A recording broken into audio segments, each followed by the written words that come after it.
Bueno, nada, a pesar de todo eso, en nombre de Jesús, siempre dice orgullosos.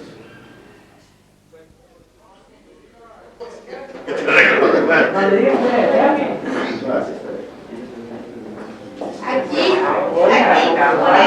este cuadro. Pero mira, nada más, te vestiste de estudiantina.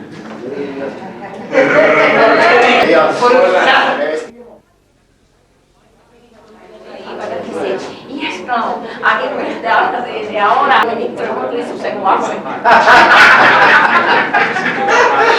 ¡Qué maravilla! Un secuace. Y tú te imaginas que aquello fue buenísimo. Entonces, cosas como esa.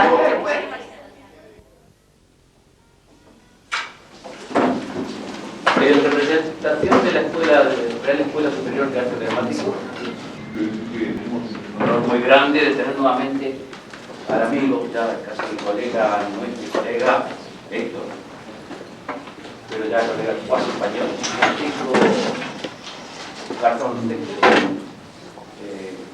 nos va a deleitar con una maravillosa ocurrencia que ha tenido con la mural, el cual es cuasi un inventor, cuasi. Y espero que él nos presente a sus compañeros. Y bienvenidos. Bueno, muchas gracias, Enrique, y muchas gracias a la escuela. Nosotros creemos que el hecho de que un grupo de narradores orales escénicos, que además son personas de profesiones muy diversas, escritores, dramaturgos, directores, músicos, profesores, especialistas, estemos aquí en la Escuela Real Superior de Artes Dramáticas para hablar de la narración oral escénica es un hecho histórico. Yo quería presentarles, antes de hablar brevemente, a mis compañeros. Está con nosotros Jairo Aníbal Niño, de Colombia.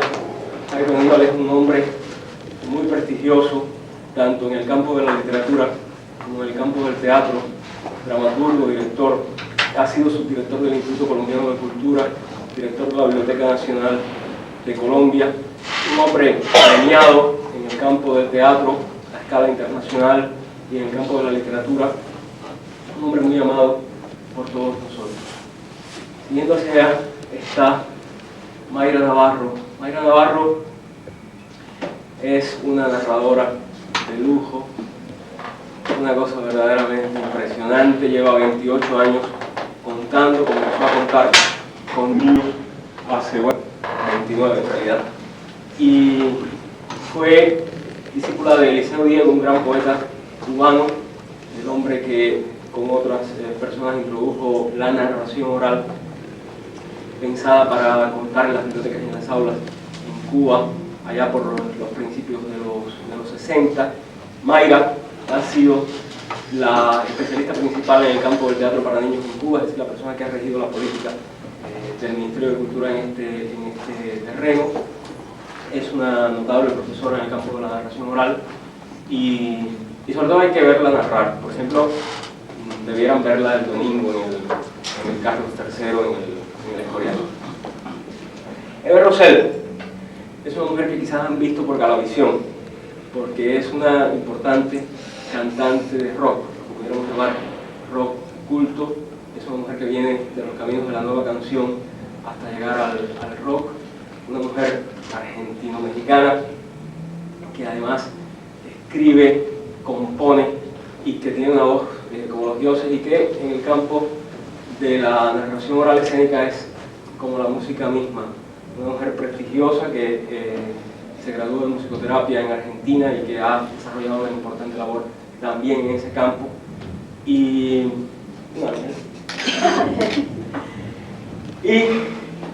Antonio González Beltrán, Un demonio. este demonio muy conocido en el ámbito español y también en otros ámbitos, el fundador del grupo La Carátula de la Comunidad Valenciana, el grupo más importante de teatro que hay por esos lares, un grupo que tiene el premio de la crítica en el Off Aviñón, que tiene el premio Chamán de narración oral escénica. Antonio es además profesor de la Universidad de Alicante, director, actor y un narrador oral escénico de lujo.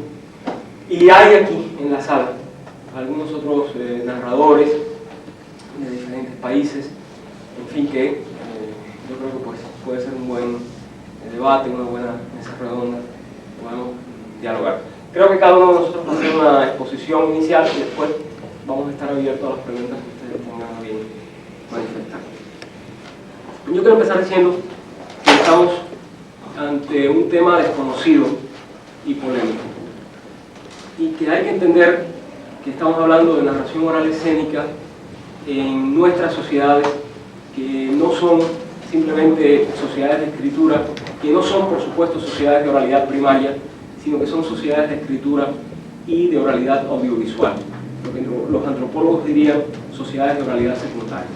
Esto es importante, es decir, es importante que marquemos nuestras propuestas y nuestros debates en el marco de este tipo de sociedad, porque en realidad en estas sociedades la oralidad ha retrocedido, la oralidad está devaluada, la oralidad ha perdido un terreno importante frente a los medios de difusión masiva. Yo no soy, por supuesto, ni antitelevisivo, ni anticinematográfico, ni antiperiodístico, entre otras razones porque lo único que estudié en mi vida fue periodismo y porque me encanta y me apasiona el cine y cuando puedo veo de 10 a 15 películas en la semana. No, no es eso. Pero sí creo que la oralidad tiene que tener sus espacios y que estos espacios no pueden ser ocupados por los medios y que hay que llegar a un equilibrio en nuestra vida cotidiana entre la presencia de los medios de difusión y la presencia de la oralidad. Porque los medios tienen que ver esencialmente con la imagen única, mientras que la narración oral tiene que ver con lo imaginario. Tiene que ver con un público que no puede ser considerado espectador, sino que tiene que ser entendido como interlocutor, y tiene que ver con un proceso donde el que escucha es un participante por la vía de su imaginación y está dando respuestas todo el tiempo de muy diversos modos, sobre todo a través de sus lenguajes no verbales. En la medida en que él imagina el cuento, en la medida en que él participa, él responde y nutre al narrador oral en un proceso de interacción, en un proceso de comunicación. La historia de la narración oral tiene, a mi modo de ver, distintas figuras que son coexistentes. Y no es que una sea, por supuesto, eso sería un absurdo, mejor que otra, ni mucho menos. Es que son figuras que responden a distintos momentos históricos. Estas figuras son coexistentes porque las sociedades que existen en este momento del universo no son homogéneas. Es decir, puede haber en América, por ejemplo, sociedades de oralidad primaria, sociedades indígenas, y sin embargo están las sociedades predominantes, que son estas sociedades nuestras de oralidad secundaria. A la figura del cuentero de la tribu, ese cuentero milenario, ese chamán, ese grigoto, ese fabulador, esa figura se corresponde, nace, crece, se desarrolla, se forma en sociedades de oralidad primaria, en sociedades donde la oralidad es absoluta o predominante. Y él será el segundo personaje importante dentro de su comunidad y será un cuentero comunitario, contará con todos. Esa figura en nuestras sociedades no tenía su equivalente. Hay otra figura, que es la figura del cuentacuentos con niños de la corriente escandinava, que surge en un momento de auge de la escritura y sobre todo de la literatura para niños. Esa figura también llega hasta hoy y es la figura del maestro, del bibliotecario que cuenta. Pero ni uno ni otro, ni el cuentero ni el cuentacuentos, en realidad habían logrado que la narración oral ocupara un lugar importante en nuestra vida cultural. No habían logrado que la narración oral entre nosotros, como sí con los niños, como sí con los indígenas, no habían logrado que la narración oral fuera una necesidad, un disfrute y tuviera una presencia a nivel artístico. Esto no quiere decir que los cuenteros no sean, por supuesto que sí, artistas, y que los cuentacuentos no sean artistas. Lo son de una manera intuitiva y maravillosa. Pero nuestras sociedades necesitaban otra figura, necesitaban una figura que entendiera la narración oral contemporáneamente y que mencionara la narración oral de tal modo que la sociedad volviera su mirada a la oralidad toda y no solo a la narración oral. Esta figura es la figura del narrador oral escénico, que es una propuesta mía que comienza en 1975 y donde por primera vez se conceptualiza a la narración oral como un arte escénico y como un proceso de comunicación, algo que desde siempre ha sido, aunque no tuviera una presencia en nuestras sociedades como tal. Pero una cosa es que lo fuera a nivel intuitivo o porque la oralidad es comunicativa o no es, por ejemplo, y otra cosa es que hubiera una conciencia, un propósito, una reflexión, un entrenamiento y una maestría y una práctica escénicas. Es decir, que la propuesta ha sido volver a contar con todos los públicos en todos los espacios posibles y hacerlo renovando el antiguo arte de narrar por la vía de fundar un nuevo arte escénico, que es la narración oral escénica. Vivo en teatro, pero sí es escena.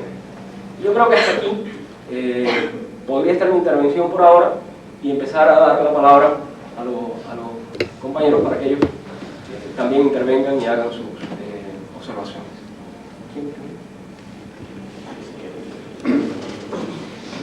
Hace algunos años me encontraba en La Habana, en un salón muy amplio, al cual habían acudido muchas personas.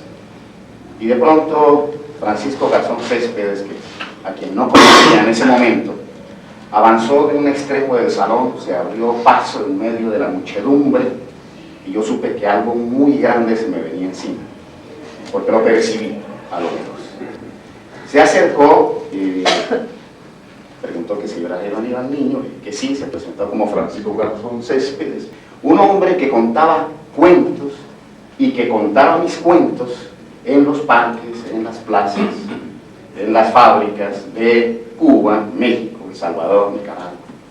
Y me invitaba al día siguiente a un encuentro con la palabra en el Parque Lenin.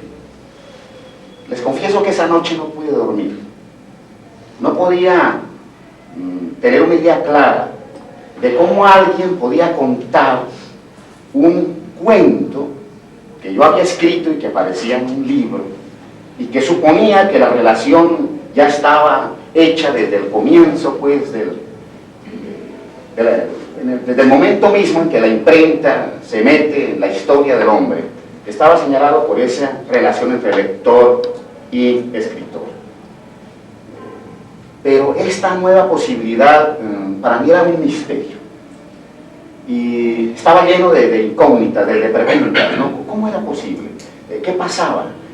Y de pronto, ¿con qué derecho? El señor Francisco Garzón hace esto, pero de alguna manera percibía que era muy importante lo que estaba ocurriendo. Al otro día acudí al parque y fue como un milagro. Francisco reinventaba los cuentos. Y yo, que también tengo una experiencia en el campo del teatro, me sorprendí. Porque el relato adquiría una vida propia, que no era realmente la que estaba la que estaba encerrada en el mundo de la literatura, sino que se convertía en oralidad, se convertía en la palabra que creaba, que reinventaba, que propiciaba el acto, el milagro del asombro.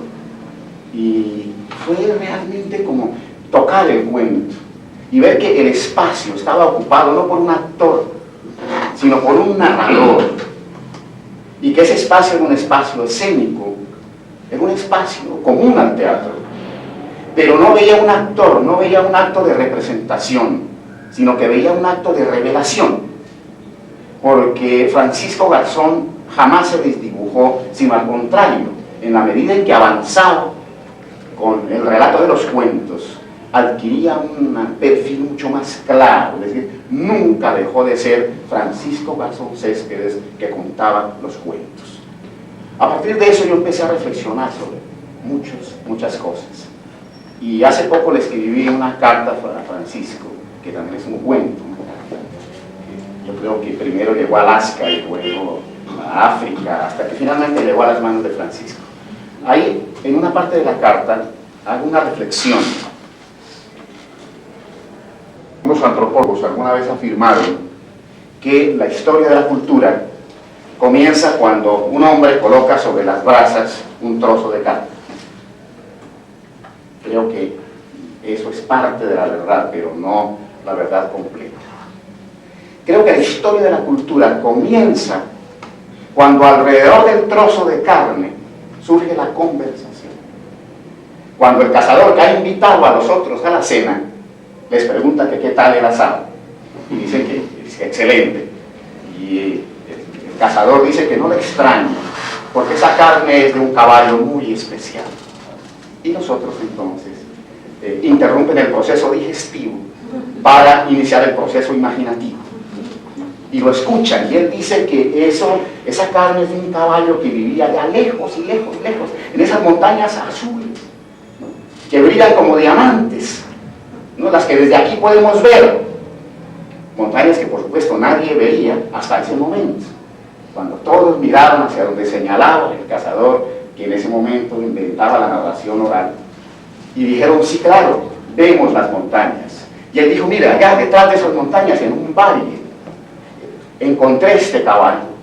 Y saben además por qué sabe de manera tan, por qué su carne es mágica, por qué es tan dulce. Por eso le dijeron que por qué.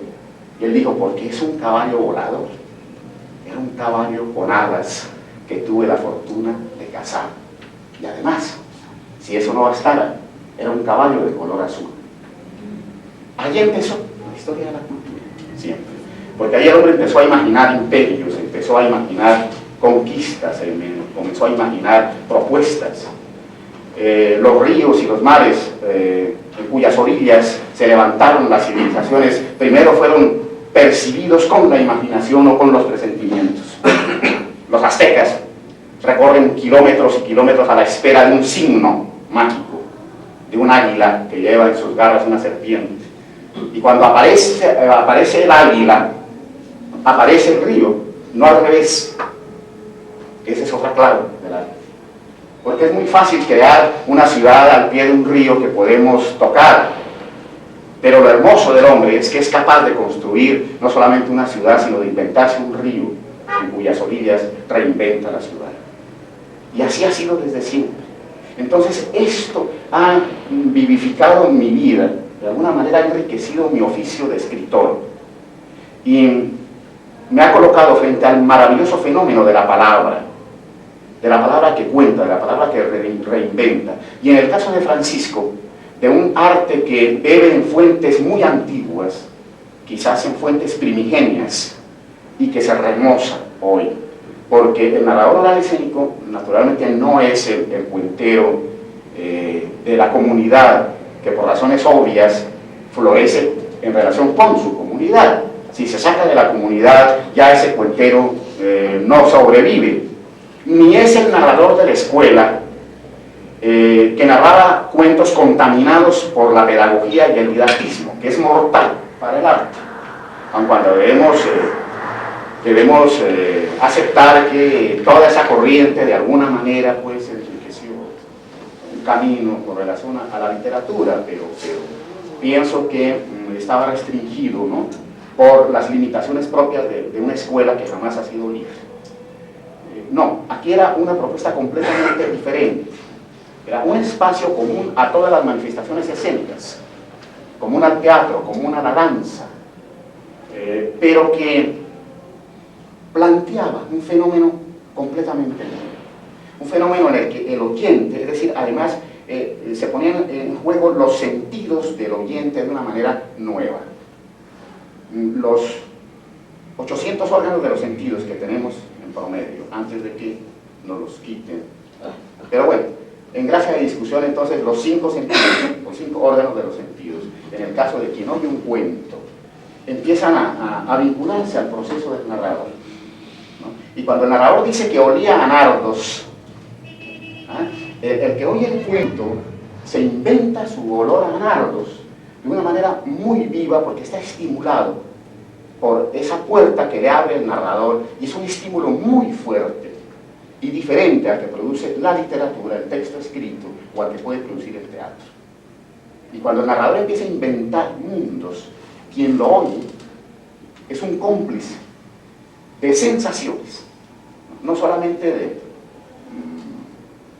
no solamente es un cómplice que utiliza su pensamiento, su capacidad de abstraer, sino es un cómplice que pone en funcionamiento todo lo que es él como persona, yo diría visceralmente, porque la narración oral escénica es visceral. En un texto uno puede interrumpir la lectura del texto, repasarla, reflexionar, tomar apuntes, consultar con alguien, pero el acto de narrar se produce en ese instante que es irrepetible. Jamás se podrá repetir ese acto.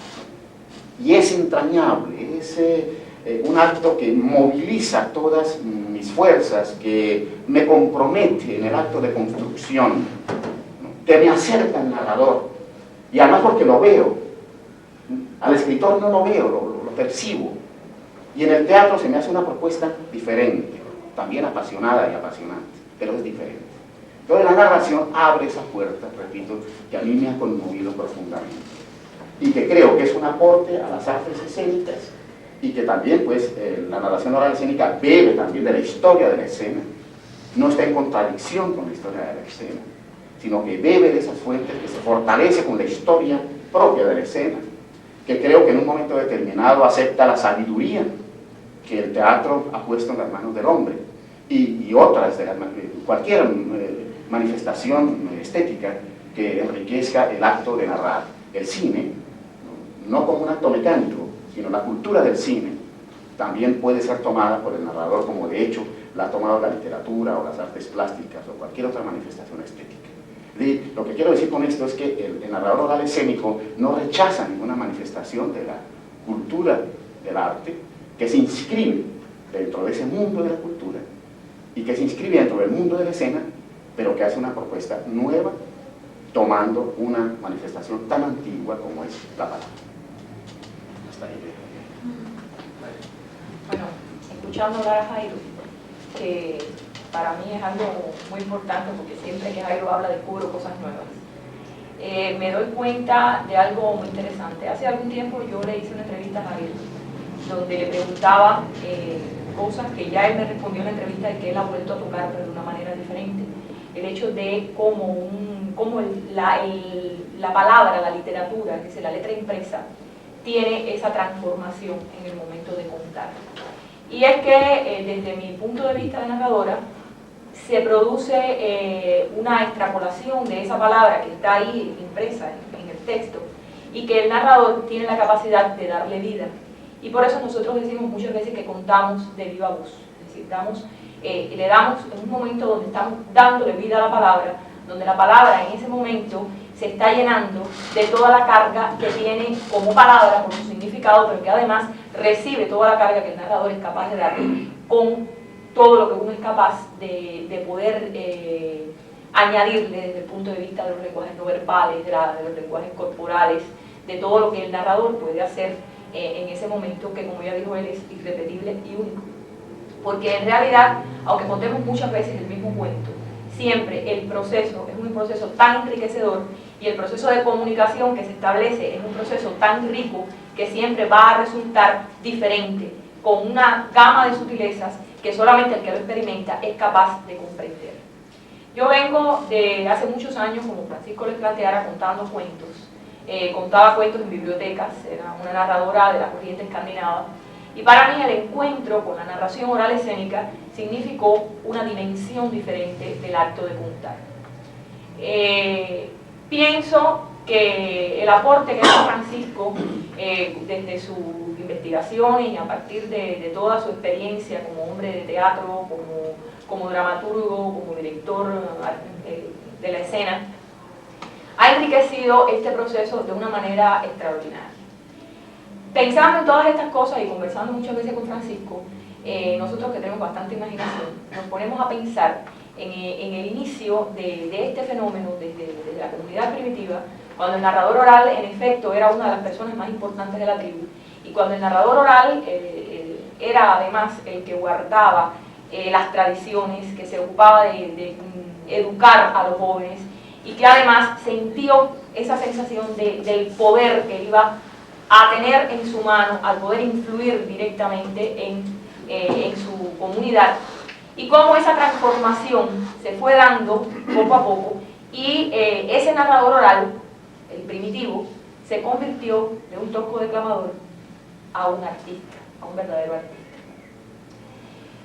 Pienso que el valor de la narración oral como implícitamente en la escena existió desde tiempos remotos. Me imagino cómo esto que acaba de contarnos Jairo, los hombres reunidos junto al fuego, probando la carne, y además me imagino entonces todo el entorno, las sombras, las llamas, proyectando cosas alrededor, cómo iba creando en realidad una situación de escena, es decir, era un momento muy particular.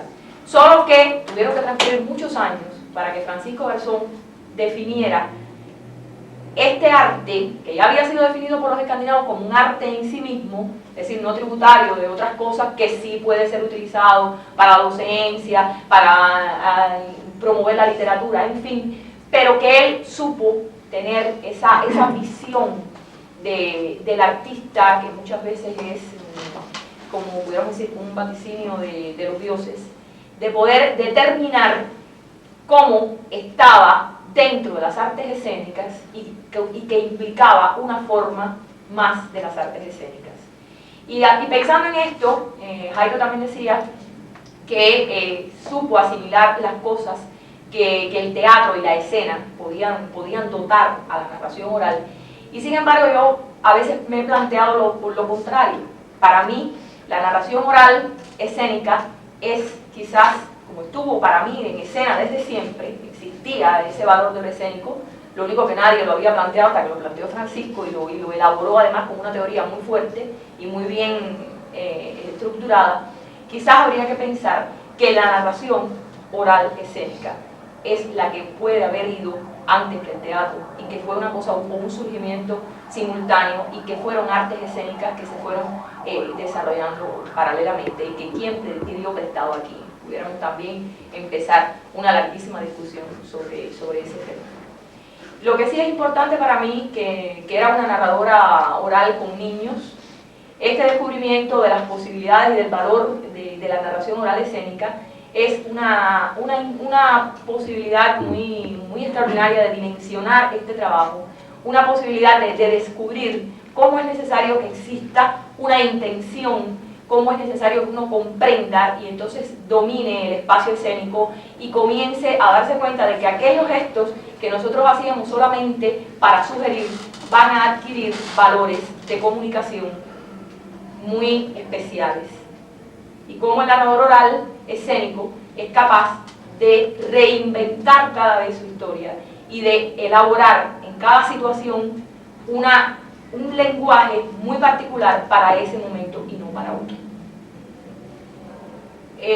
Yo hasta 1984 no había contado nunca con el público adulto y puedo decirles que es muy importante lo que uno siente y cómo se da uno cuenta cuando está trabajando con públicos distintos y cómo se mueven diferentes resortes para relacionarse y para comunicar con diferentes públicos.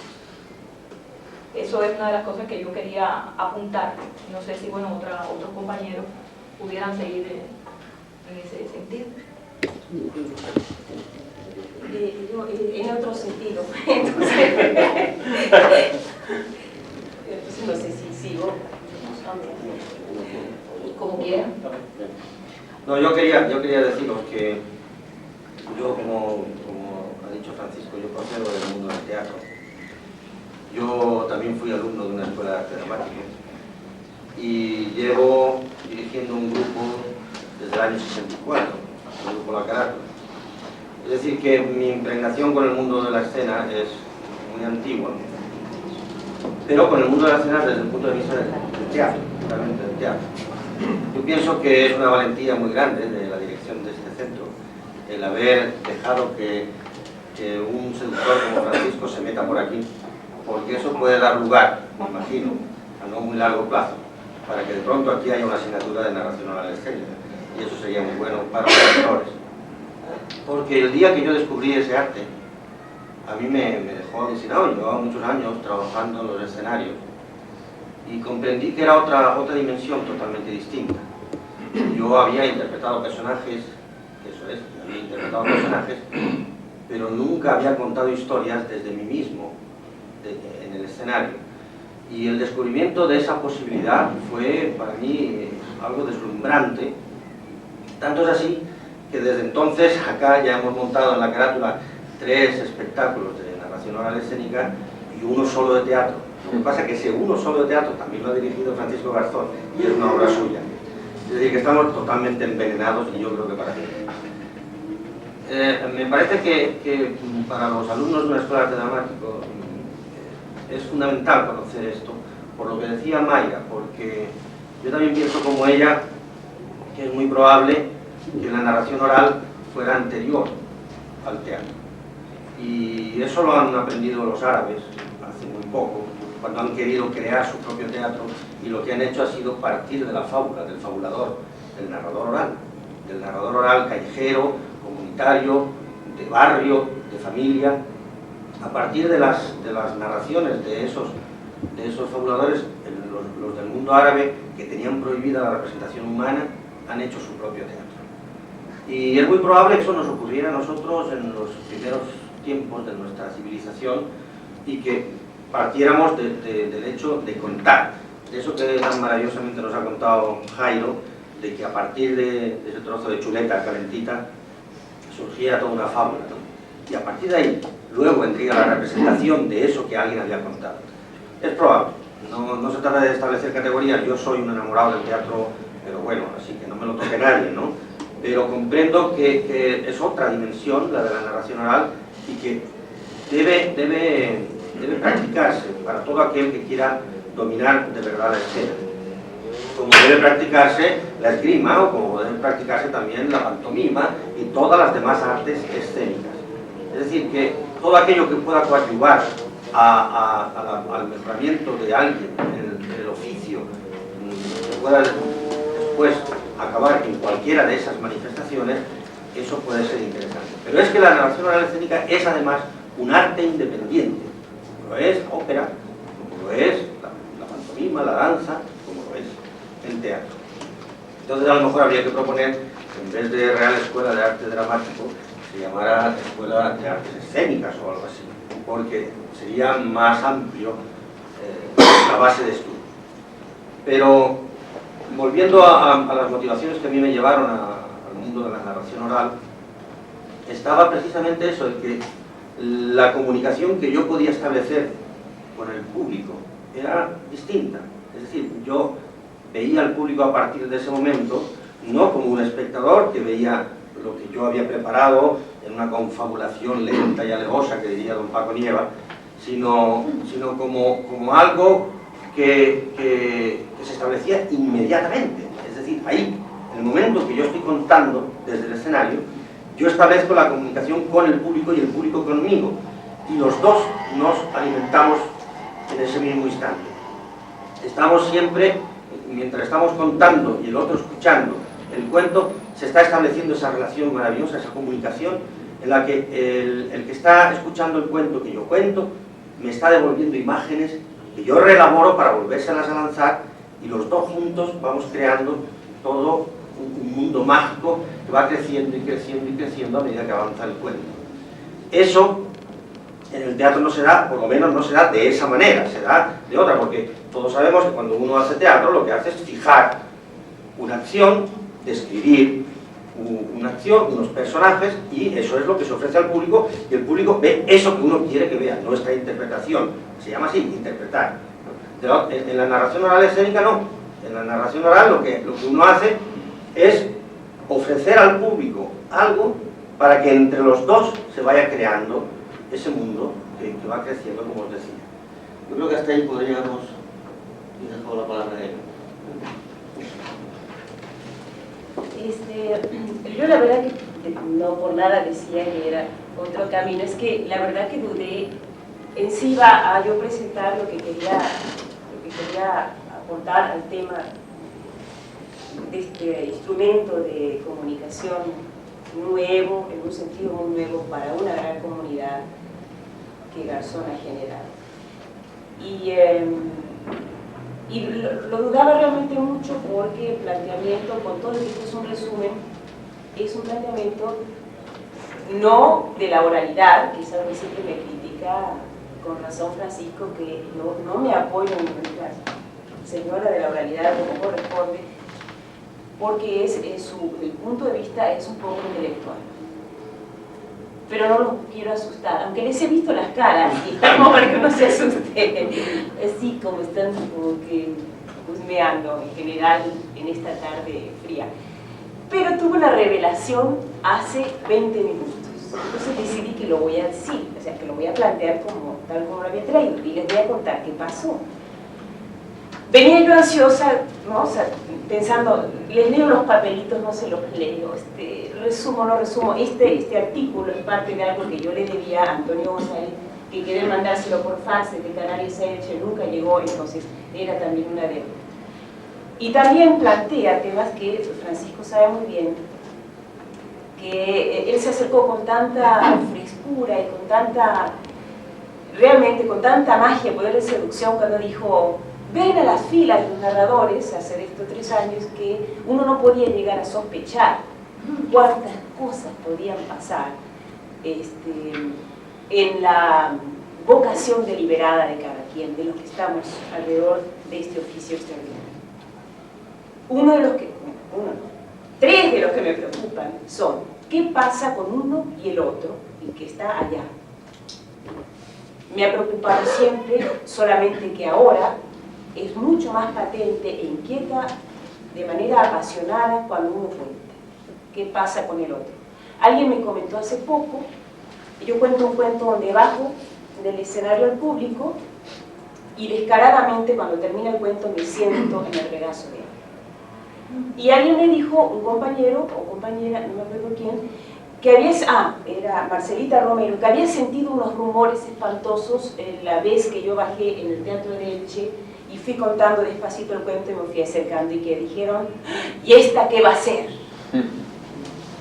No solamente porque uno tome contacto físico, no, que cada quien de los narradores me dirá cuánto se puede, sino el verdadero contacto que se establece entre un cuento eficiente y el otro es algo que me preocupa, porque es un gesto de comunicación importantísimo, porque parece inocente y no tiene nada de inocente, porque sus contenidos son importantes, porque la elección de la estructura de un espectáculo de cuentos me parece que se merece los epítetos desde angélicos hasta de siniestramente deliberados. Uno tiene que saber muy bien lo que va a contar, eso pienso. Y esta importancia, la trascendencia de esta herramienta, tienen que ver para mí con el otro, con el miedo que le tenemos al otro en la comunicación, con el tiempo que pasa y que un cuento disimula de manera extraordinaria, hasta llegar a que podamos, como en este trabajo plantea, no yo, sino el autor que me inspiró, como la narración como un ejercicio de aproximación a la muerte. Todo sucede en un cuento, todo sucede en la estructura de un espectáculo de manera tal que se está al final de él tan vivo, tan deseoso de que todo esto siga adelante, que hay una confrontación con la nada, como el. Y el otro punto que me parecía importante es el de la ética, que pareciera que es una palabra que ha caído de moda, como otras varias que han sido muy importantes en las últimas décadas, pero que creo que tiene muchísimo que ver con la elección de un cuento. Lo que les iba a contar, que ya quedó bastante atrás, es que antes de venir a sentarme con mis papelitos, fui al baño y avisé, voy al baño. Y en el baño, ¡oh sorpresa!, no pude salir del cubículo, porque se trabó, ¿cómo se llama? La perilla, la manija. Esto no es la primera vez que me pasa, pero fue la primera vez que no lo pude abrir en mi vida. Y fue tanta la necesidad y la imagen fuerte que tenía yo de todos ustedes y de mis ganas de traer esta mi preocupación, grande, pequeña, acá, que hice el gesto de empezar a golpear y dije, no, se va a armar, van a entrar 2 o 3, va a haber una cargada dramaticidad, se van a reír como locos de lo que me pasó y voy a llegar muy desairadamente a mis papelitos en el momento. Entonces, fíjense, pensé, esta es realmente una buena metáfora de lo que pasa con las dificultades. Mi dificultad de la narración oral es que yo me vuelvo excesivamente metafórica, ¿no? Y que a veces no llego realmente al contacto orgánico con la gente, que es una dificultad que amo, que apapacho, pero que también trato de resolver, te juro. Sobre esta sensación dije, he aquí la metáfora exacta, entonces me trepé a la manija con mis zapatos nuevos y mis medias recién estrenadas y mi falda de Argentina y subí hasta el techo del cubículo, mandé mi abrigo al suelo por si me caía yo, pasé por encima, logré después de 10 minutos apoyar el pie izquierdo de la perilla del lado de afuera y dije, ¡eureka! No hay dificultad semántica.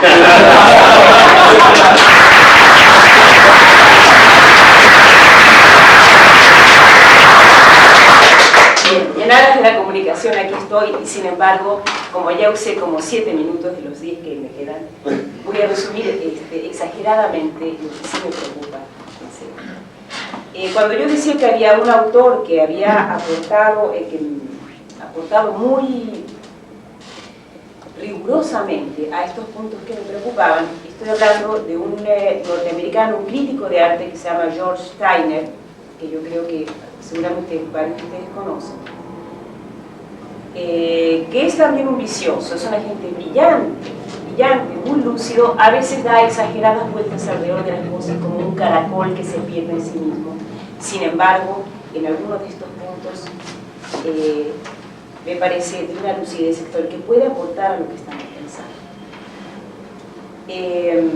En esta necesidad que tenemos de que en el otro encontremos un eco y entre la singularidad que nos hace sentirnos seguros, yo soy así, yo cuento así, yo me veo de tal manera, yo tengo esta vida, voy para allá, y el terror que provoca de abrirlo para aceptar al otro y lo que su espejo propone de nosotros, y luego esta ida y vuelta que no termina nunca, el cuento se vuelve una herramienta muy intensa. Como dice Steiner, dice que en esta confrontación con el terror, a través del terror para encontrarnos con el otro, en el arte, dice, emitimos sonidos, organizamos palabras, formas, colores, miradas, gestos, música, voluntades, agregué yo, de lo que he aprendido en estos 3 años, gracias a los cuentos. Y es una necesidad, el cuento, de aclarar lo que yo aquí puse como la paradoja del encuentro con el otro. Lo que significa encontrarnos y perder el miedo también abre un espacio de percepción como no la abre a lo mejor otra actividad artística, en el sentido de que cuando yo hago música, aunque tenga enardecidos a 300, no me pasa lo que incisivamente y vitalmente sucede cuando con 300 gente se está contando un cuento que resulta consolador, reparador, animador, nombrador de cosas y de imágenes que no son necesarias porque tenemos hambre de palabras.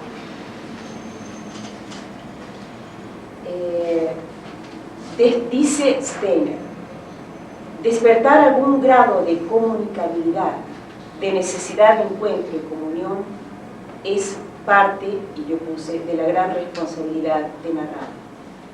Lo subrayé porque una y otra vez lo que siento cuando estamos todos en el escenario, cada quien, y personalmente, es que este desafío es un desafío sofisticado que vale la pena remediar y resolver con muchos recursos, con todos los recursos posibles que la oralidad dirige, que llevan a recrear el mundo por un lado y a desear un cierto contacto, que no necesariamente es el de piel a piel, muy intenso con la gente. Me voy a saltear lo de la muerte, porque estaría mortal que ahora hable del espacio, del tiempo que transcurre y de cómo cuando se termina un evento, el que narra siente que sobrevivió y que ha crecido, y que lo que desea es que eso haya sucedido con la gente. Ver transcurrir un cuento o un suceso de cuentos es como ver desarrollarse en el espacio virtual de la escena la vida entera. Es algo que en el mejor de los casos se llevará cada quien en su bolsillo para poder reproducirlo de manera fragmentada, completa, intensa o ambigua. Pero eso es como depositarle al otro, cuando uno cuenta, el deseo de que le sirva para jugar con él. Por eso es tan frágil el público y es tan frágil el narrador cuando hace un intercambio inocente y cuando las consecuencias y las responsabilidades de los contenidos son tan importantes. Por eso el punto de la importancia ética de lo que hacemos. Solamente voy a referirme a algo que a mí me impresionó mucho en el libro de Francisco, El arte escénico de contar cuentos. Además de la lógica sorpresiva para mí por cómo está desarrollada de manera implacable lo que es este espacio y hacia dónde nos lleva y qué cualidades necesita. Pero entre otras cosas, a lo mejor Francisco me puede refrescar mucho mejor, él habla de abatir la mediocridad, de cómo ganarle la guerra a la mediocridad.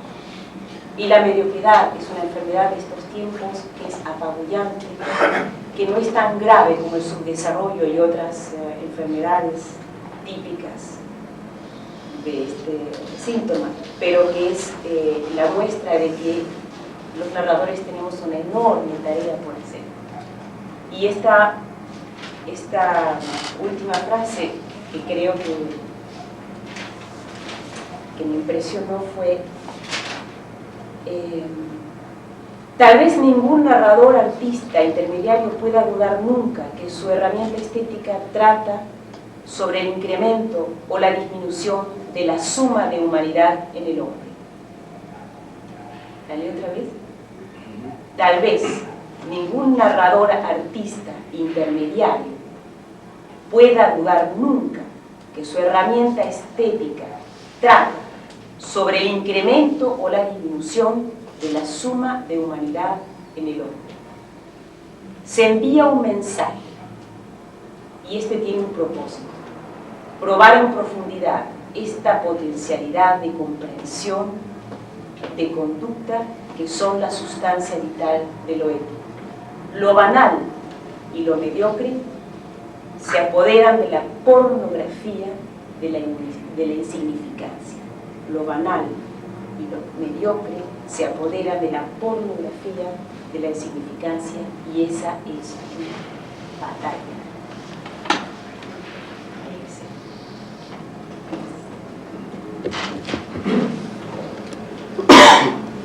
Yo pienso, antes de dar la palabra mientras ustedes van pensando sus preguntas, yo pienso que el espacio de la imaginación es posiblemente el espacio más cercano de cada quien, y que el incentivar, el dimensionar, el transitar por ese espacio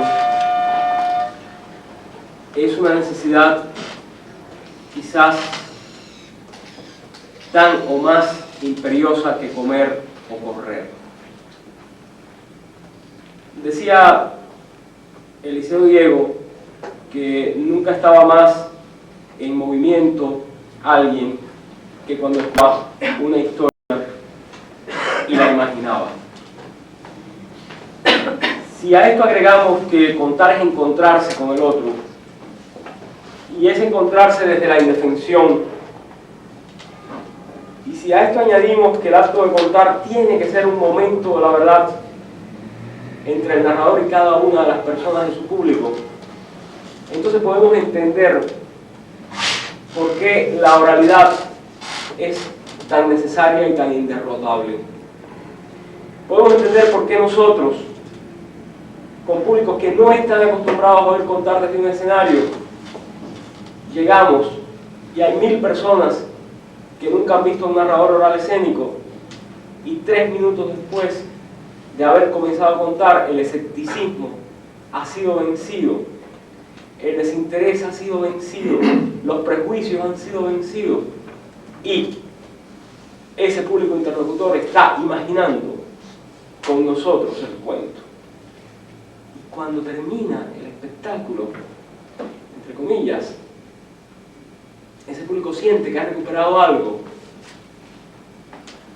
Ese público responde emocionado, y ese público ha recuperado como algo tangible una palabra y un sentimiento que son malditos y olvidados en estas sociedades, como es el sentimiento del fervor, de la devoción, de la entrega. ¿Preguntas? Yo creo que es interesantísimo toda la intervención, evidentemente. Cada uno ha tocado una parte de la narración escénica. Pero una parte que a mí que yo no he oído, a lo mejor estaba implícita, a lo mejor no la he oído, aunque tú un poco has mencionado algo de ello, es la parte educativa. Que vivimos en un mundo en que no se dialoga. No hay diálogo entre persona y persona. Entonces, cuando yo tuve tu curso, Francisco, lo que más me chocó al principio fue esta participación del público. Pensé que este particular factor de participación, de diálogo, subliminal o directo, que hay con el público, es lo que hace falta para mí, por lo menos, poner bien en relieve cuando promocionamos la relación de la cuento escénico. Yo creo que en la escuela, por ejemplo, se puede crear con esta, poniéndolo ya dentro de la didáctica, se puede crear una forma distinta para profesores y para alumnos de salir desde la incapacidad de relacionarse y de dialogar. La parte anímica de la persona, cuando la persona sale a contar un cuento, interviene directamente de parte del narrador, yo creo. Y la parte del público también. Se crea evidentemente un diálogo no de palabras, pero un diálogo de sensaciones, de sentimientos, de emociones. Como tú me contaste que estás haciendo un trabajo en México con profesores, no sé lo que sé exactamente, pero creo que una de las cosas que es muy importante llegar a hacer que las personas se den cuenta que ellos pueden comunicarse, que pueden dialogar con los demás, que pueden hacer algo que efectivamente es importante que hagan, abrirse. Creo que el narrador cuando cuenta se abre, el público también. Entonces yo creo que todo esto es una parte que debería, para mí por lo menos, se tiene en cuenta y dar a conocer a la gente para que se dinámica en general. Sí, yo voy a decir algo, seguramente algunos de ellos también querrán intervenir sobre este punto. Yo, desde hace muchos años, trabajo muy directamente con los maestros, con los bibliotecarios, y trabajo mucho y de manera sistemática en los centros que forman a los maestros de las muy diversas instituciones que luego, por ejemplo, trabajo desde con los profesores de educación física hasta con los profesores que luego van a trabajar con los niños en la guardería, hasta con los profesores universitarios, a los más diversos niveles. Yo creo que nosotros no tenemos en estas sociedades una reflexión sobre la oralidad. Y creo que eso nos está dañando a todos. Uno de mis alumnos en un colegio mayor me decía hace 2 días que había buscado en el diccionario de la Real Academia Española de la Lengua el término de oralidad y que el término no existía. Que existía oral, pero que en realidad no estaba. Yo decía, quizás en la enciclopedia o quizás en un diccionario de antropología o de comunicación. Pero lo cierto es que esta palabra, la oralidad, con todo lo que significa, no nos es común, no estamos acostumbrados a amasarla y a redescubrirla.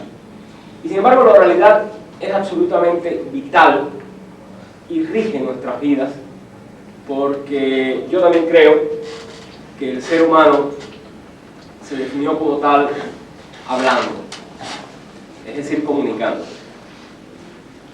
¿Y qué es lo que ocurre? Que la oralidad es siempre reinvención en movimiento, bien se trata de una conversación o de una narración oral escénica o de un discurso político o de una clase.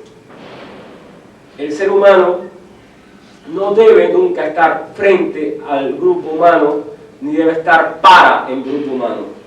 Un ser humano en vivo compartiendo un espacio tiene que ser un ser humano con otros seres humanos y tiene que haber un con.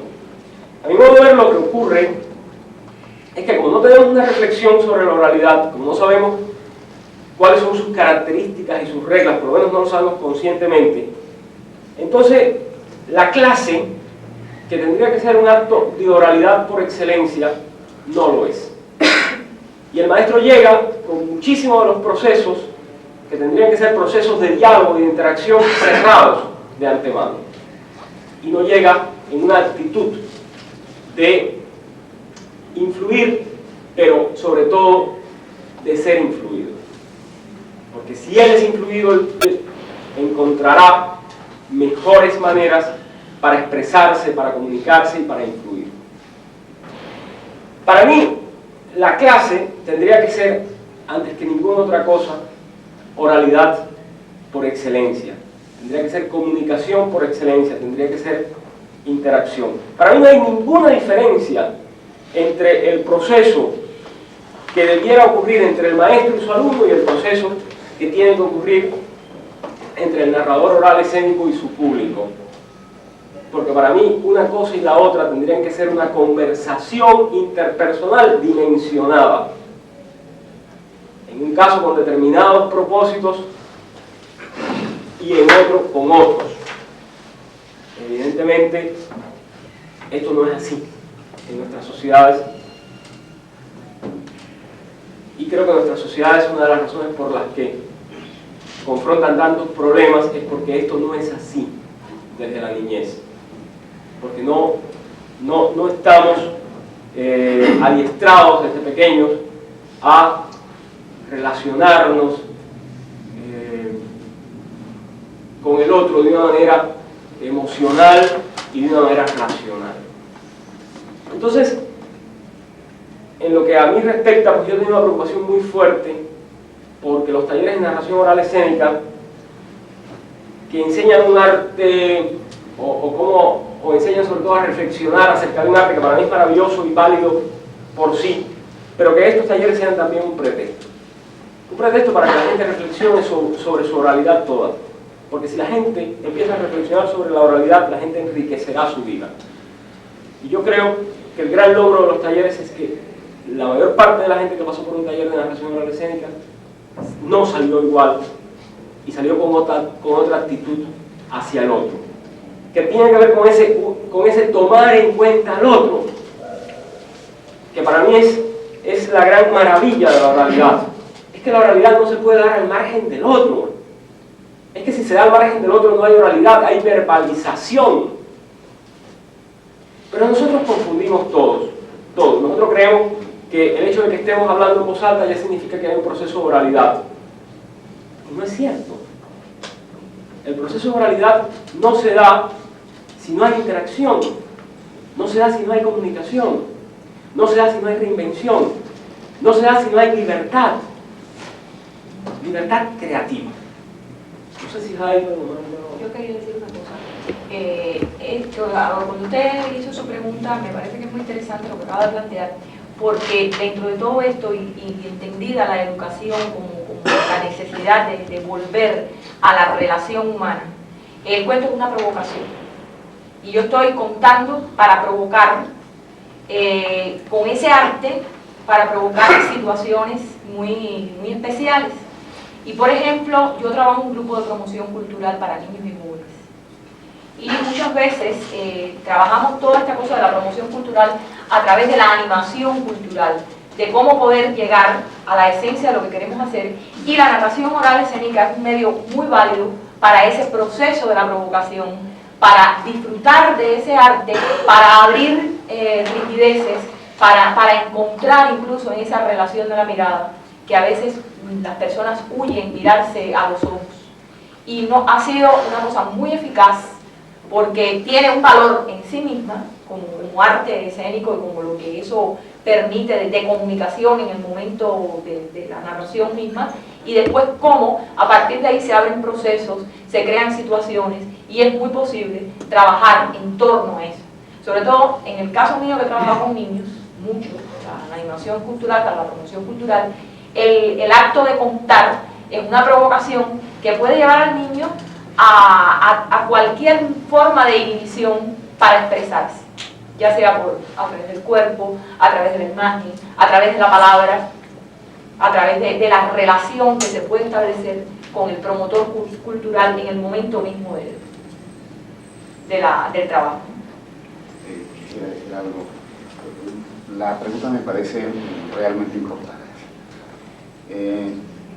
La escuela ha confundido el didactismo con la educación, con la posibilidad que tiene la escuela de vincularse a ese gran proyecto, que por supuesto no empieza ni termina en la escuela. La oralidad, la palabra compromete nuestra vida, toda nuestra vida. Es un proceso de relación complejo y profunda. Y ya que hablamos de los niños, podríamos levantar una pregunta: ¿en qué momento empieza la relación del niño con los cuentos o con la literatura? Yo he repetido a lo largo de mucho tiempo que esa relación empieza desde que el niño está en el vientre materno. Que ahí hay que empezar a contar los cuentos. ¿Cuáles cuentos? Pues los cuentos más bellos del mundo. ¿Cuáles son los cuentos más bellos del mundo? Pues los cuentos más bellos del mundo. Todos los cuentos. Y en ese universo inmenso de la literatura hay un proceso de libertad en el que el adulto se relaciona con ese niño que está en el vientre materno, y hay una relación además muy compleja y muy rica desde el punto de vista humano, desde el punto de vista ético y desde el punto de vista estético. La oralidad entonces abre puertas y ventanas para también transformar la escuela. A mí la escuela no me gusta tal como está. En alguna ocasión decía algo que puede parecer muy fuerte y que de hecho lo es. Decía en Colombia, en un congreso de educadores, decía en aquella ocasión, y pienso que sigue siendo válido lo que afirmé en aquella ocasión, que el día en que el niño entra a la escuela es un día desgraciado. Que con esto no le hacía la apología al analfabetismo, por supuesto, sino que el niño llegaba a un ámbito en el que la libertad y la alegría estaban conculcadas, porque la escuela pretendía enseñar. La escuela partía del hecho de que el niño no sabía nada en absoluto, que era un saco vacío que debía llenar con una determinada información, y el hecho de participación estaba roto de antemano, es decir, no había comunicación. Se le imponían al niño una serie de normas o de conceptos o de ideas frente a los cuales el niño no tenía la menor posibilidad de indagar, de participar y de construir. La escuela entonces debería convertirse en un territorio en el que la oralidad comprometiera a niños y adultos en un proceso del reencuentro con lo mejor y lo más profundo de sus vidas, porque se cuenta con lo que uno es. No solamente se acude a una referencia literaria, sino que el narrador cuenta con toda su carne y con todo su pensamiento. Por eso se hace absolutamente necesario apelar a una sabiduría que no es simplemente una sabiduría de carácter bibliográfico, sino una sabiduría que toca diferentes aspectos de la vida de los seres humanos. Esa sabiduría entonces nos permite oír también, no solamente emitir el signo, sino recibirlo y lograr lo que usted planteaba, es decir, la conversación, la posibilidad de que el interlocutor sea un interlocutor vivo, sea un interlocutor importante, sin lo cual el proceso de comunicación se empobrece. Entonces, esto nos lleva también a replantear muchas cosas con relación a la literatura, porque se habla, por ejemplo, de literatura infantil, término completamente absurdo, porque la literatura infantil, desde mi punto de vista, no existe. Existe la literatura. Si existiera la literatura infantil, existiría la literatura senil, o la literatura para señoras de 70 años o señores de 84. Existe la literatura, y si la oralidad irrumpe en nuestra vida, entonces el adulto se enriquece en el sentido en que todo el universo de la palabra se abre, ¿no? Es un mundo maravilloso al que él debe recurrir para enriquecerse y luego establecer, ser digno de la comunicación con el niño.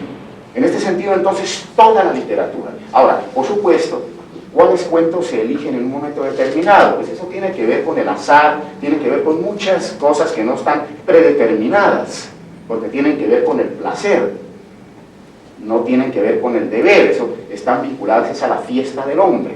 Y en este orden de ideas yo ponía unos 2 o 3 ejemplos en aquella ocasión. Decía que, usando como referencia, para ilustrar esto, la poesía clásica japonesa parece que es patrimonio de un grupo de eruditos. Y si uno en la universidad quiere meterse en eso, se debe matricular en un curso donde hay un señor que dice que sabe mucho de eso, ¿no? Y es el que dice que le enseña a uno algo con relación a las literaturas orientales o la literatura clásica del Japón. Creo que hay que develar el complot y descubrir la trampa. Voy a citar 2 o 3 textos rápidamente, de los que me acuerdo. Hay uno muy corto, muy bello, que dice: al Fuji subes, despacio, pero subes, caracolito. Hay otro que dice: para el mosquito también la noche es larga, larga y sola. Hay otro que dice: ante los crisantemos dudaron un instante las tijeras. Yo preguntaba en aquella ocasión, y siempre pregunto, si eso no es una palabra, no son palabras maravillosas para el niño que está en el vientre materno, para el niño de un día de edad, o de 6 meses de edad, o de 10 años de edad, o de 78 años de edad. Si eso no es algo que nos puede enriquecer, si no es válido acudir a ese infinito mundo de la literatura. Pero como decía Francisco, eso tiene que pasar por el tamiz de lo más profundo de la humanidad, de quien cuenta, para suscitar también lo más brillante y profundo de la humanidad de quien escucha. ¿Otras preguntas? ¿Sí? Yo creía que era el calor así de la calefacción. Ah, es la calefacción. Estaba recordando yo que cuando vine la primera vez a esta escuela. Esta escuela, bueno, yo sueño las cosas y después lucho por ellas y un día no se dan, entonces yo digo, se darán. Eso me pasó con esta escuela, ¿no? Yo supe de la escuela en el 89, intenté hacer un taller aquí.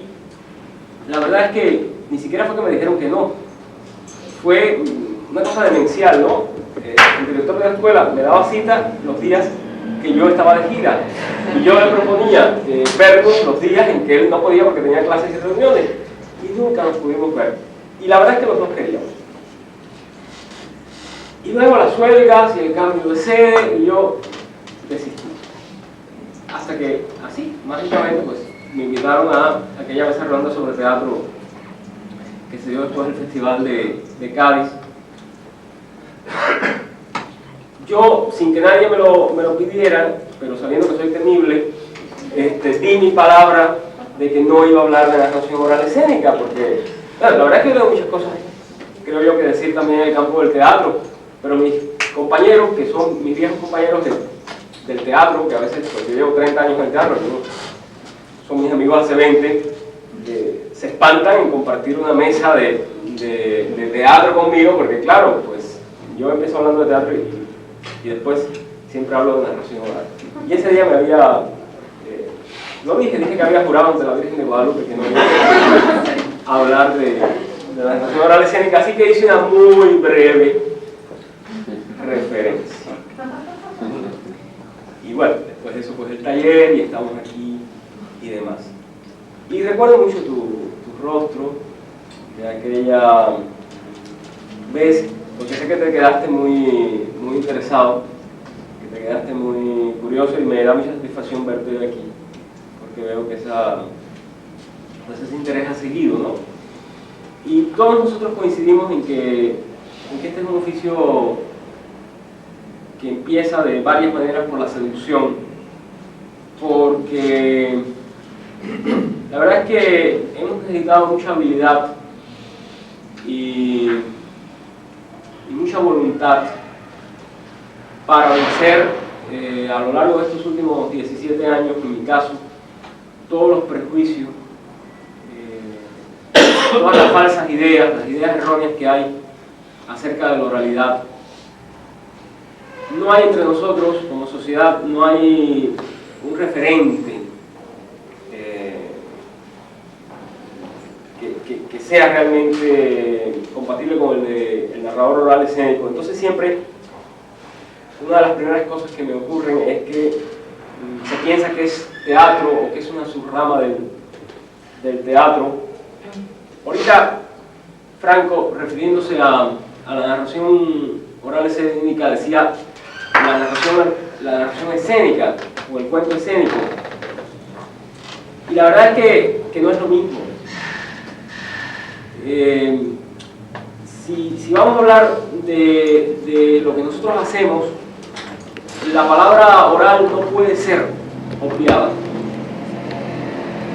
Es la palabra clave. Porque narración escénica puede ser muchas cosas. Puede ser muchísimas cosas.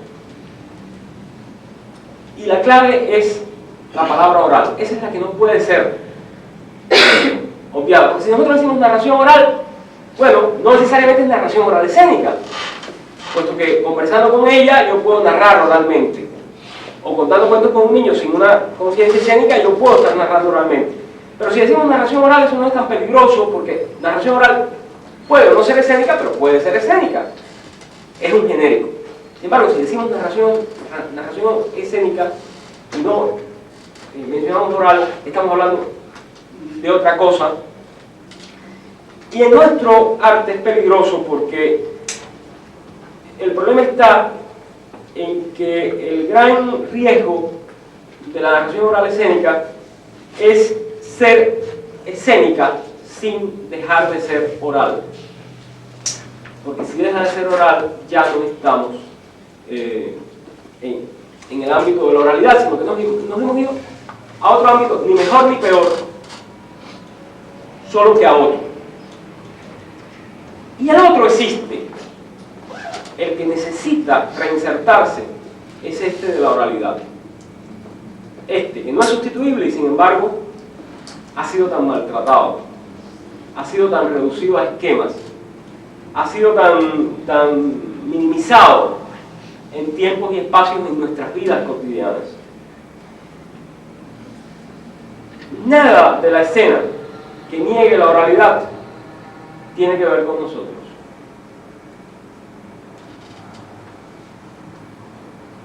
Esto no quiere decir que nosotros no podamos decidir, además de hacer narración oral escénica, hacer narración escénica. Yo, por ejemplo, disfruto mucho cuando, junto con un actor y desde una serie de presupuestos y de técnicas teatrales, decidimos trabajar teatralmente un cuento, y eso es otra cosa. Eso es teatro, o está predominando el teatro, las reglas del juego, la manera de entender la relación con el público, las técnicas son otras. Puede ser extraordinario, disfruto muchísimo haciéndolo. He trabajado, no sé, creo que con varias escenas de actores a lo largo de los años, y he dirigido no sé cuántos espectáculos de cuentos teatralizados, pero eso es otra cosa.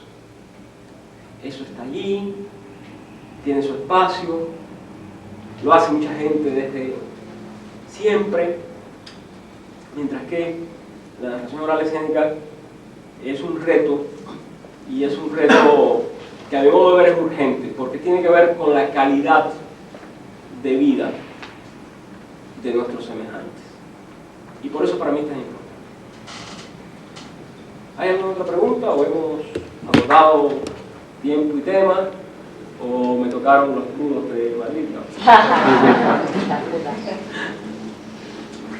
Yo quisiera abundar un poco en eso que estabas tú diciendo, porque yo también soy profesor de literatura y teatrero, de siempre.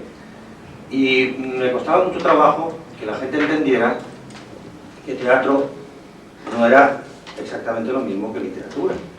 Y yo defendí una asignatura en la Universidad de Alicante donde se hablaba de historia del teatro y yo no quería que eso fuera una historia de la literatura dramática, sino una historia del teatro. Con el mismo fervor y el mismo ahínco quiero defender ahora la narración oral escénica como un arte independiente del teatro. Lo que pasa es que, claro, la palabra teatro tiene muchas más connotaciones, además es más predominante. Uno va al teatro y allí puede encontrarse pues desde Lina Morgan hasta Nureyev, pasando por cualquier actor que se precie, ¿no?, de estar en los escenarios. Es decir, que nos podemos encontrar con distintos géneros que pertenecen al espacio teatral, pero eso no quiere decir que todo lo que se produce en un escenario sea teatro. Entonces, hay que defender, yo creo, el concepto de narración oral escénica frente al concepto de teatro, de arte dramático. Habría que ver cómo está la cuestión terminológica en ese sentido para ver de que esos son conceptos que funcionan en paralelo dentro del gran campo de las artes escénicas. Es decir, que ahí es donde hay que ser muy exactos, y yo entiendo muy bien toda la preocupación de Francisco en ese sentido, de ser muy concretos en lo que uno dice, y cuándo lo dice, y por qué lo dice, porque no se está hablando de la misma cosa, aunque las palabras puedan confundir. Sobre todo porque hay una gran confusión con esto de la narración oral, todavía escénica.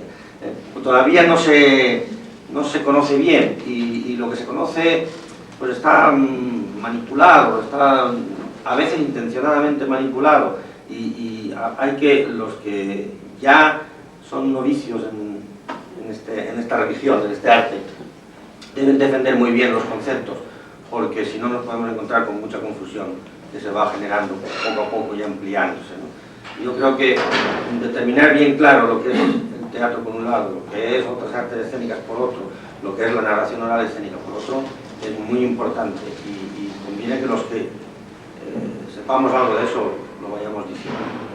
Yo creo que, porque soy un poco burro, porque por eso soy profesor de pero yo no entendí nada. O sea, lo único que habéis creado en mí es una intriga que mañana voy a venir a ver qué es la narración. Ni idea de lo que es la narración.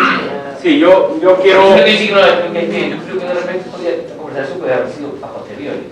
Estáis hablando de algo que alguna persona por completo de ir a ver eso. Sí, yo no tengo ninguna referencia, sí. Porque si cuando tú me dices narración oral escénica, entonces cuentan cuentos en un escenario, y dramatizado, no sé qué, sí, más o menos me lo acuerdo. Ahora dicen, eso no, o sea que estáis hablando de un mundo que desconozco. ¿Es escénica porque se desarrolla en la escena o porque está vacía totalmente de yo voy a permitir en cuadros, claro, me voy a ver en cuadros, pero me tengo que parar porque si no me siento fatal. Me permiten sin irse. No, es que... Ejemplos no se pueden dar nada más que en la escénica. No, sí se puede. No. Lo que yo quiero decir es que nosotros vemos una serie de deformaciones terminológicas, y esas deformaciones terminológicas entonces hacen que nos resulte difícil entender lo que, por ejemplo, a ustedes les resulta difícil entender lo que estamos diciendo porque no estamos manejando una terminología común. Por ejemplo,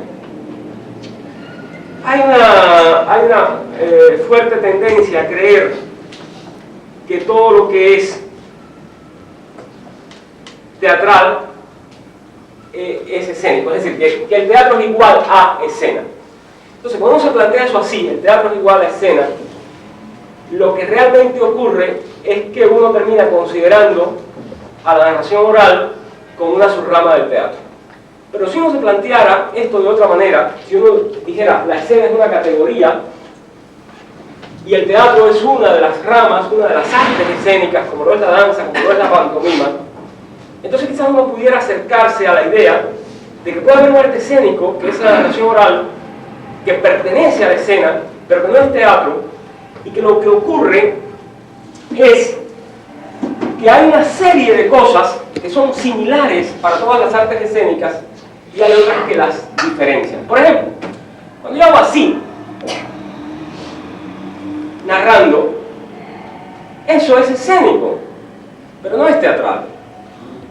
Igual puede hacer el bailarín, igual puede hacer el mimo, igual puede hacer el actor en la comunicación con otro actor, en la interrelación, digamos, mejor, con otro actor. Y puedo hacerlo yo, y no le estoy pidiendo prestado nada al teatro, estoy usando un recurso que es de la escena, ¿sí? Un recurso que es común a todos.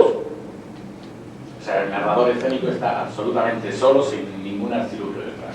Sí, eso es lo que... sí, pero hay más que eso. Es un problema de puntos de partida, es un problema de procesos.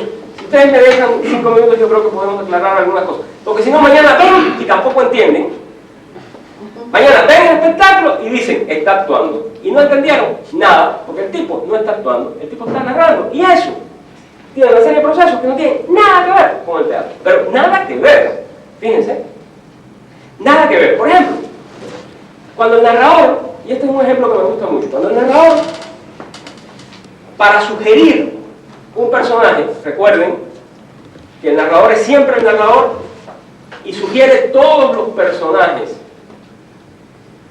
pero el público ve los suyos, no lo ve a él como el personaje. Ahora, de repente me dicen, pero es que el narrador pasó el personaje por él durante un momento. Yo digo, ¿qué tiene que ver eso con el proceso de caracterización que el actor hace del personaje? Si el pasar un personaje por uno es un recurso de la oralidad desde siempre, no es un recurso del teatro, es un recurso de la oralidad. Ella, hablando con ella de otra alumna de la escuela, en una conversación que no es, por supuesto, si es una conversación de oralidad y no es teatro, ella evoca a la otra, si está hablando de algo en serio, y pasa a hablar en primera persona como si fuera la otra, o ella caricaturiza o ridiculiza a la otra pasándola por ella. ¿Y quién dijo que eso es un recurso del teatro? ¿Con qué derecho el teatro se apropia de algo que no es suyo, como si lo fuera? No, el teatro puede utilizar ese recurso, pero eso es un recurso de la oralidad. Cuando yo, contando un cuento, por un momento, paso de un estilo indirecto a un estilo directo, primera persona, y a través de mí, ¿quién dice que estoy haciendo teatro? Si la caracterización de un personaje es algo complejo, profundo y que tiene que ver con otros mundos, y esto de pasar por uno es algo fugaz, donde uno nunca es visto como el personaje, sino que el personaje es visto por cada quien de una manera diferente. Y ese es un recurso de oralidad. Pero nosotros creemos que es un recurso teatral. Entonces resulta que cuando yo hago así, eso es teatro. ¿Quién dijo que es teatro? Y cuando yo digo, santos y buenos días, dijo la muerte, resulta que estoy haciendo el personaje. ¿Quién dijo que eso es un recurso del teatro? Es un recurso de la oralidad. Es decir, estamos sumamente confusos, y yo quiero recordarles que la oralidad no admite la memorización. Si hay memorización, no hay oralidad, hay verbalización. La oralidad es reinvención o no es. Sí, no existe la oralidad si yo cierro el proceso y me aprendo el cuento de memoria. Hombre, es verdad que hay narradores orales escénicos, entre comillas, que falsean esto y se creen que uno no se da cuenta. Y se da cuenta uno, se da cuenta el público, se da cuenta todo el mundo. Ellos creen que uno no se da cuenta. Uno se da cuenta, los deja saber cuando reaccionan. Ahora es aclarado. Ahora es aclarado. Sí, dime una cosa, entonces, yo estuve en Marrakech, no sé si has estado, donde están los cuentistas. Sí, los fabuladores. Porque la gente no, el 95 o 96% de los habitantes no saben leer ni escribir. Y había, yo no entiendo árabe, ¿no? Luego un amigo árabe me dijo que el señor que estaba ahí contando cosas, que era un actor fabuloso, pero ¡ah! Creaba unos silencios y unos climas, y se me estaba contando Alibaba. Y era un mundo. Y ese es narrador oral. Narrador oral, ese es el cuentero, el fabulador árabe. Tú cuando contabas en la plaza. Y no es actor. No. Es otra cosa. Cuando estabas en la plaza, que te descubrieron ahí que estabas contando unos buenos cuentos del señor, que era narrador oral. Lo que pasa es que yo soy un juglar. No, lo que pasa es que no. No, para entender que No, yo no puedo ser. Mira, hay una cosa importantísima. Yo no puedo ser, ojalá, pero yo no puedo ser un cuentero comunitario, porque yo no vivo en sociedades de oralidad. Yo soy una suerte de juglar letrado, de juglar culto.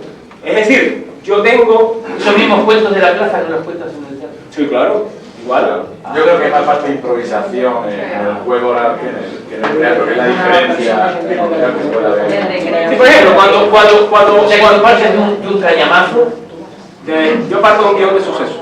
y yo puedo de la forma sobre la marcha. Profundo del cuento, sí. Ah. Sí, por ejemplo, cuando alguien hace Otelo, que es un ejemplo que a mí me gusta poner mucho.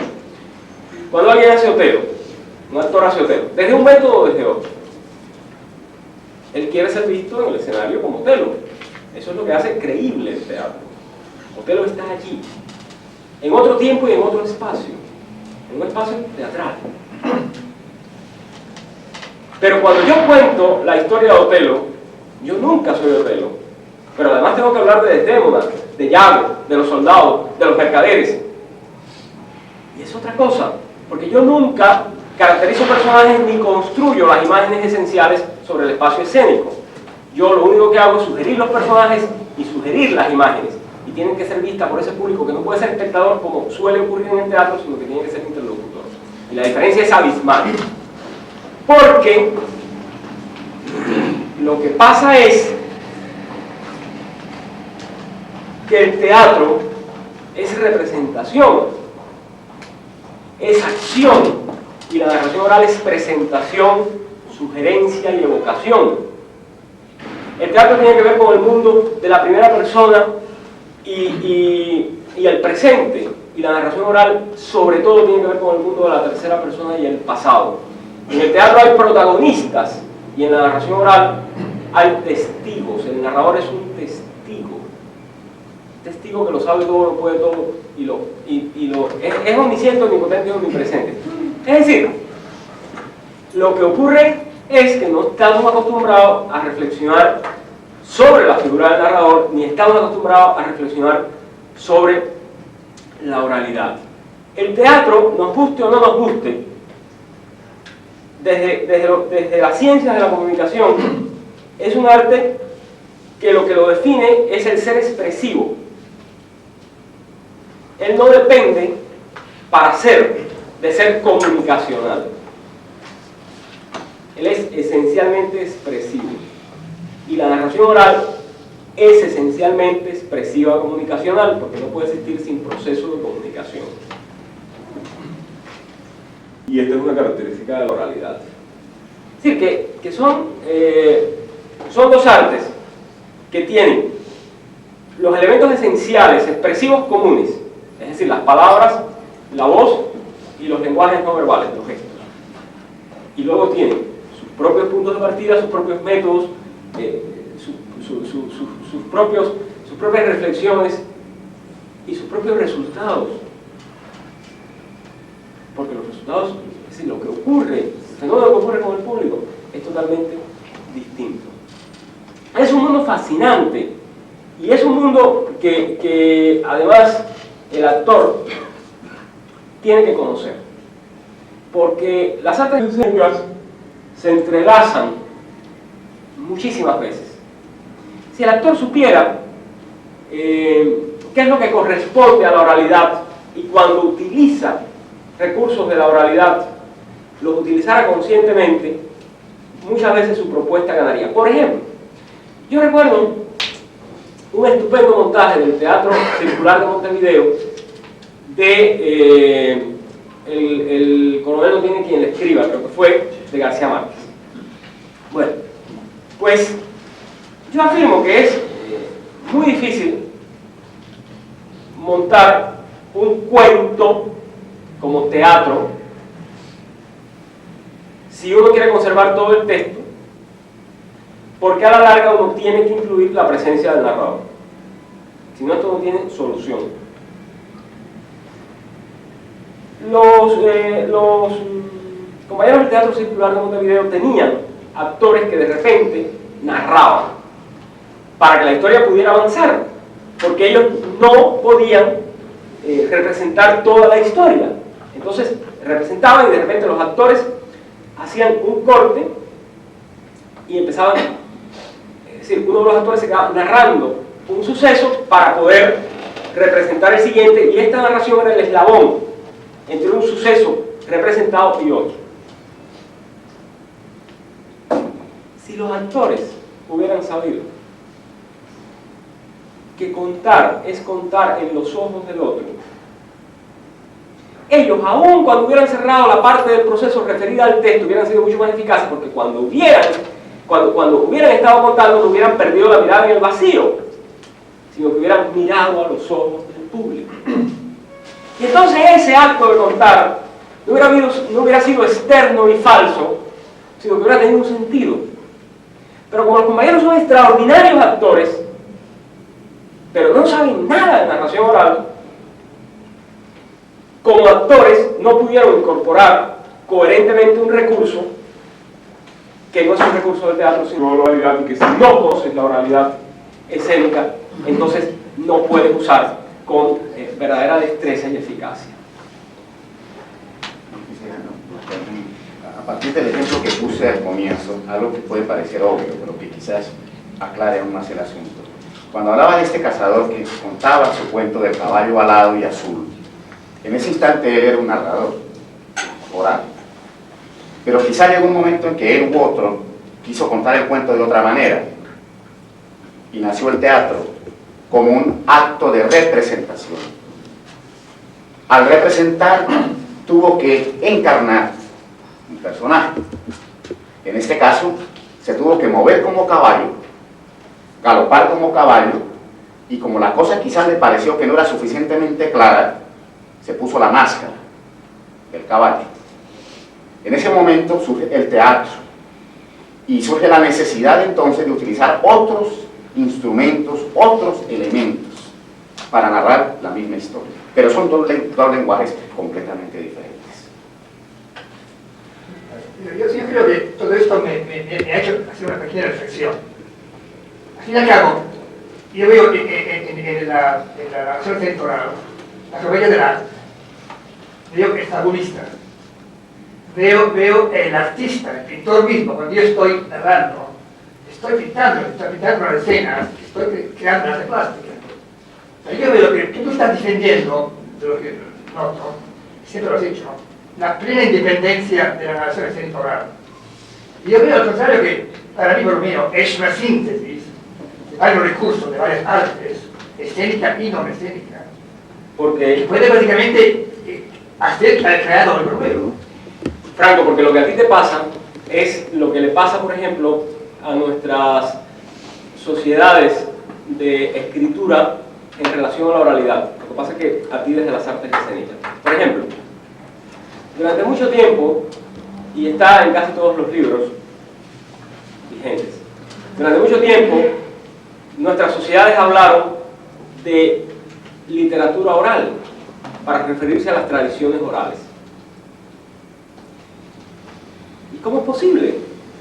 ¿Cómo es posible hablar de literatura oral si literatura es escritura?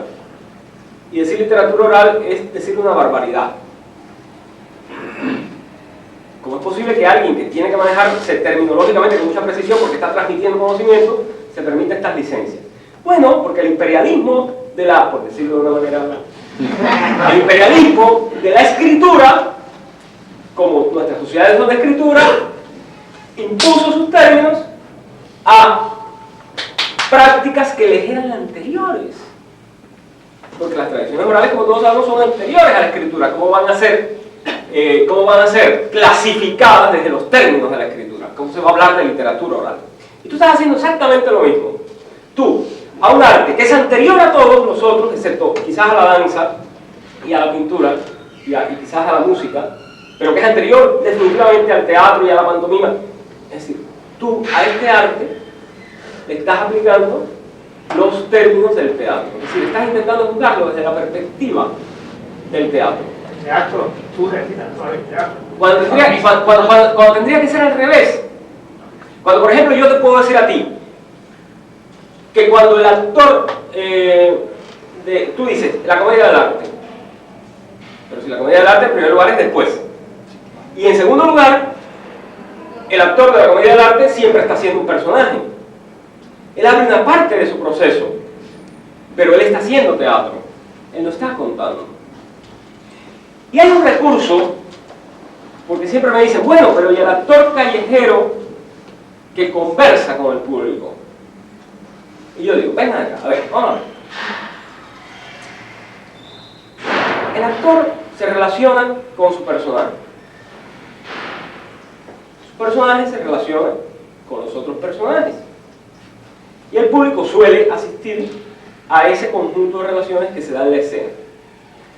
Y en la escena no hay conversación, porque conversación quiere decir oralidad. En la escena hay diálogo teatralizado, es decir, en la escena hay recreación de una conversación. ¿Qué es lo que hace el actor en la escena? Recrea una conversación, pero no conversa. Eso no es lo que define al teatro. Lo que define el teatro no es que el actor conversa en la escena. Eso no es lo que define el teatro. Lo que define el teatro, entre otras cosas, es el diálogo teatral. Sin embargo, con el narrador es totalmente distinto, porque el narrador tiene que relacionarse con cada quien, porque la narración oral no es más que una conversación dimensionada. De estas dos artes, de la narración oral y del teatro, ¿cuál es la que tiene que ver intrínsecamente con la conversación? ¿El teatro o la narración oral? Evidentemente es la narración oral. Entonces, cuando el teatro se une, cuando el teatro se abre a formas conversacionales, el teatro está tomando un recurso que es de la narración oral, pero no lo sabe, cree que es un recurso intrínsecamente teatral y no lo es. Y por eso, porque no lo sabe, el actor del Teatro Circular de Montevideo mira al vacío. Cuando imagínense ustedes que yo diga, ¿no? La primera vez que Alejo García vio a Julia venía por el centro del camino. ¿Quién dice que eso es narrar? La primera vez que Alejo García vio a Julia venía por el centro del camino con su vestido rojo de los días de fiesta. Y cuando los ojos de Alejo, y Julia no está ni allí ni allá, Julia está aquí y ahí. Y yo los tengo que mirar. Porque si no los miro, no hay comunicación. Y si no hay comunicación, no hay oralidad. Así de sencillo. Bueno, yo creo que es suficiente por hoy. Han sido de verdad solidarios y encantadores. Estos son temas que nos apasionan, que nos entusiasman muchísimo, porque yo creo que podemos aportar muchas cosas. En primer lugar, y ante todo, el arte mismo de narrar. Ojalá muchos de ustedes fueran futuros narradores orales escénicos, y si no, públicos fervorosos y entusiasmados. Pero además de esto, que es el principal interés, o uno de los principales intereses, hay otro interés que para mí es esencial y prioritario, que es este de reflexionar sobre la oralidad toda. Pero además, incluso, en una escuela de formación actoral, la narración oral tendría que ser una asignatura. Yo, a lo largo de los años, siempre he trabajado con las escuelas de teatro. He trabajado con la Escuela Nacional de Arte Dramático en México, he trabajado con la Universidad Nacional Autónoma de México, con el Centro Experimental de Teatro, he trabajado en muchos lugares con los actores y con los grupos, porque yo creo que el actor no puede estar al margen de las reflexiones y de las prácticas de la oralidad.